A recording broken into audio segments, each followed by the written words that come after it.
আজকে সাধারণ ছাত্রদের মাঝে ছাত্র রাজনীতিটা একটা ভীতি আতঙ্কের নাম হয়ে গেছে, অথচ তারা ছাত্র শিবির নামক যে এক চমৎকার পরিবেশ, শিক্ষার প্রতিষ্ঠান, এই চমৎকার সুযোগটা তারা কখনো পায় নাই। ইসলামী ছাত্র শিবির শুধুমাত্র একটি ছাত্র সংগঠন, একটি ছাত্র রাজনীতির নাম নয়, বরং ইসলামী ছাত্র শিবির একটি স্বতন্ত্র শিক্ষা প্রতিষ্ঠান। একটি শিক্ষা প্রতিষ্ঠানে ক্লাস থাকে, এখানেও ক্লাস রয়েছে। এখানে প্রথমে সমর্থক হইতে হয়, কর্মী হইতে হয়, সাথী হইতে হয়, সদস্য হইতে হয়। এরপরে তাকে উচ্চতর সিলেবাস, সদস্য হওয়ার পরে থেমে যায় না, বরং তাকে একটা রাস্তা দেখিয়ে দেওয়া হয়। সেই রাস্তা হচ্ছে জ্ঞানের চূড়ান্ত শীর্ষ জায়গায় নিজেকে নিয়ে যাওয়ার জন্য আপ্রাণ প্রচেষ্টা চালিয়ে যাওয়া। সেই রাস্তা মানে হচ্ছে সিরাতুল মুস্তাকিমের পথে নিজের জ্ঞান আমলকে সমৃদ্ধ থেকে সমৃদ্ধ এবং এটার একটা উচ্চতর মানে নিজেকে পৌঁছে দেওয়া। এটার নাম হলো ইসলামী ছাত্র শিবিরের ক্লাস। এখন আসেন, ইসলামী ছাত্র শিবিরের সিলেবাস আছে? আছে, আছে। এই সিলেবাসে কি আছে?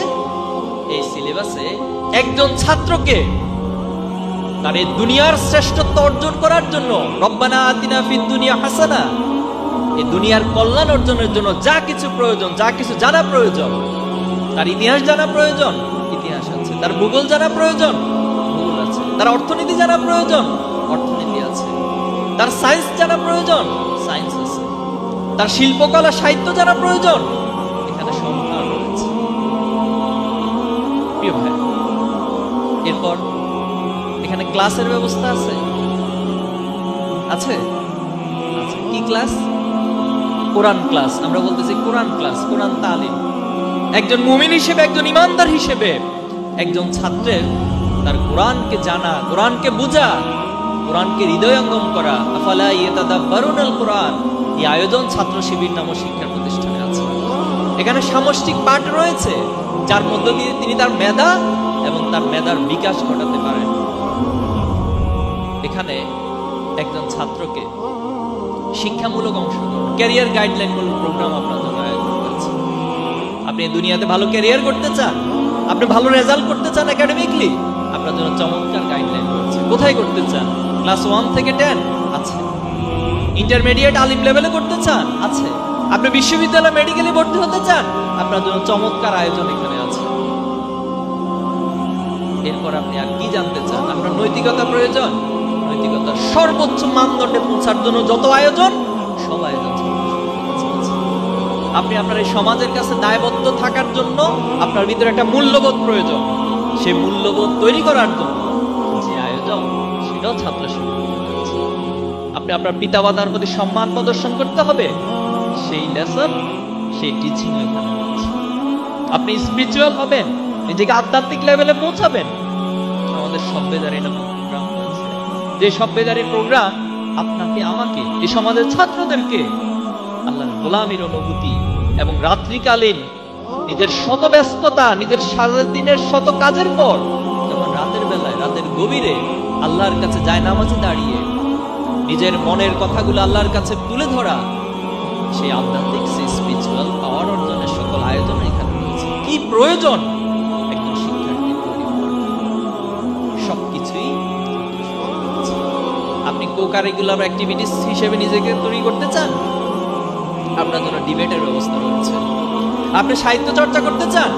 আপনার জন্য সাহিত্য আড্ডার ব্যবস্থা রয়েছে। কি করতে চান আপনি? এত চমৎকার একটা শিক্ষা প্রতিষ্ঠান, এত বড় একটা নিয়ামত বাংলাদেশের এই জমিনে আল্লাহ তাআলা কিছু ভাইয়ের মাথা থেকে, কিছু ভাইয়ের চিন্তা থেকে আজকে আমরা নিয়ামত ভোগ করছি।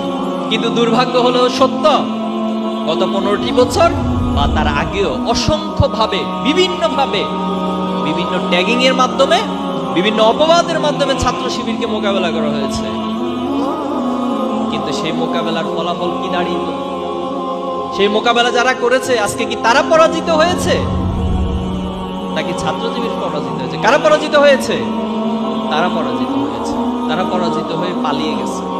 আমরা তাদেরকে পালাই যেতে বলি নাই, অথবা আমাদের কোনো দাবির মধ্যে পালাই যাওয়ার কথাটা ছিল না। আমাদের দাবি ছিল আপনারা আপনাদের ভুল স্বীকার করেন, আপনারা আপনাদের অন্যায় থেকে ফিরে আসেন, আপনারা ভালো মানুষ হিসেবে নিজেদেরকে সমাজে উপস্থাপন করেন, আর সর্বশেষ গিয়ে বলা হয়েছে আপনি পদত্যাগ করেন। কিন্তু আপনি পালাই চলে গেছেন কেন? এটা হচ্ছে নৈতিক পরাজয়। মানুষের যখন অসত্য দিয়ে, অন্যায় দিয়ে সমাজকে পরিচালনা করে, তার ভিতর নৈতিক পরাজয় ঘটে, তার ভিতর নৈতিক পরাজয় ঘটে। এবং সেটাই আমরা দেখছি আজকে ছাত্রলীগের 15 বছরের অপরাজনীতি, অপশাসনের কারণে, ফ্যাসিজম কায়েমের কারণে আজকে সাধারণ ছাত্রদের মাঝে ছাত্র রাজনীতিকে একটা ভীতি আতঙ্কের নাম হয়ে গেছে। অথচ তারা ছাত্র শিবির নামক যে এক চমৎকার পরিবেশ, শিক্ষা প্রতিষ্ঠান, এই চমৎকার সুযোগটা তারা কখনো পায় নাই। ইনশাআল্লাহ আগামী দিনে আপনাদের হাত ধরে, এই কর্মী ভাইদের হাত ধরে এই সমাজের ছাত্রদেরকে বুঝাইতে হবে যে ছাত্র শিবির কি পরিমাণ, কোন মানের শিক্ষা প্রতিষ্ঠান, এবং ছাত্র শিবির কোন মানের কর্মী, দায়িত্বশীল এবং সমাজের ভালো মানুষ তৈরি করে। পারবেন?